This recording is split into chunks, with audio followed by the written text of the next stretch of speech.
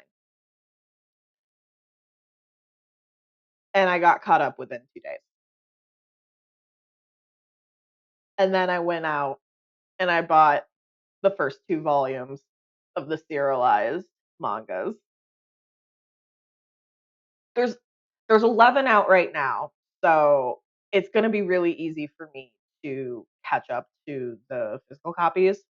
So I'm not too worried. It's not like, it's not like One Piece or Naruto where there's hundreds and hundreds of chapters. So it's gonna be very easy for me to catch up to the collection. To catch up and collect the serialized manga. If I had watched this in like middle school or high school, it would have fundamentally would have rewired my brain, and that like watching it and reading it as an adult unlocked, I think, a fundamental core part for me that had been kind of like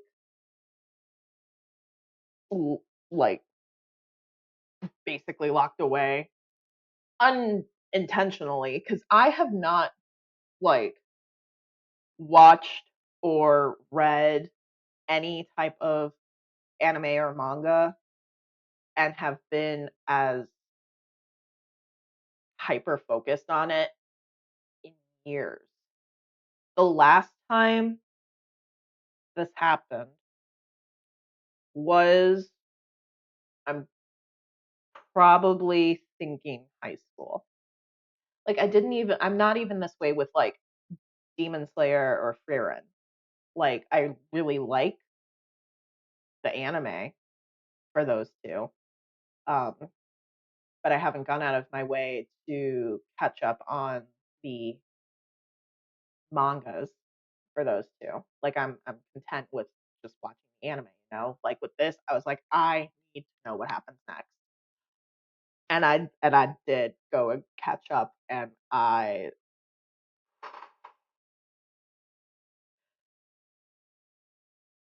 anyway, so I'm obsessed with Gachiakuda. Um we started watching Witch Hat Atelier, which completely different vibes from Gachiakuda. It's very, very cute. Coco is my daughter. I love her. Another great show. That one I can much more easily recommend to watch than Gachi Yakuta. It's not nearly as intense. I've only watched the first 2 episodes, but I really am. It's very cute. It's cozy. The lore of the world is fascinating. Um, Highly recommend. And then I've also just been playing Final Fantasy 14. Um, the most recent patch came out a couple of weeks ago, which wraps up the Relic quest line, and I am so far behind that. I'm still trying to do the first part of the quest, which is getting all of the demi materia for crafting your first part of the weapon. Like the drop rates are so bad. Like I have flip flopped between the critical engagement in Occult Crescent to doing fates um in the overworld in like across Tyrol. Like it's just I just want to be done with this part, y'all. Like I literally have 4 demi materia that I need, and then I'll be done with this part, and I can move on. And you only need to do this part once, but dear God, the drop rates. They say that the drop rates for the critical engagements, I think, are like 20% or something, and I don't believe that. I simply don't believe that. Last night I ran Occult Crescent for how long is a lockout? It's like 190 minutes. We did almost 2 lockouts of the instance, and I only got 3 drops that I needed. And technically only 2 because one of the drops was a duplicate that I already had. Lucky me. And then the night before, so Saturday night, we did like 40-ish minutes, maybe an hour in Occult Crescent, and I got 1 drop. Make it make sense. Make it make sense, Square Enix. I'm not gonna bore you guys. This is endgame content, and I'm just bitching. Aside from that, I'm just leveling my classes to max. Like that's that's all I'm doing. That's all I've been really playing recently too. Uh, like that's taking up the bulk of my time. So, oh, I did actually play Mecha Chameleon with a couple of friends a couple weeks ago, which is the game where you draw, like it's like a hide and seek game where you go, like you take your little character and you put it against like a wall or like an object in a scene, and you paint over it to mesh to like blend into the background. It's very fun, very hard, especially if you are not good at finding people. Very hard, but it is fun. Um, Played that for a few hours with a couple of friends, and that it's it's really fun when you're like on the last 40 seconds, desperately checking like every corner trying to find somebody, and you're like, I literally have no idea where you are, and then the timer's up and people just start laughing, and then you look up and like because it like flashes where people are hiding if you don't find them at the end, and like you'll look up and you'll just see someone like above a doorway that you just did not look up to see, and you just feel stupid afterwards. But it is very fun. So if you need a good casual, like it's very casual. If you need a good casual multiplayer game, it's fun. And that's it. Um Really not much going on uh for me right now. Keep the East side of Washington State and the west side of Idaho in your guys' thoughts, because those forest fires are really fucking bad right now. So yeah, that's all I've got. Take care of yourself. I'll talk to you guys later. Bye.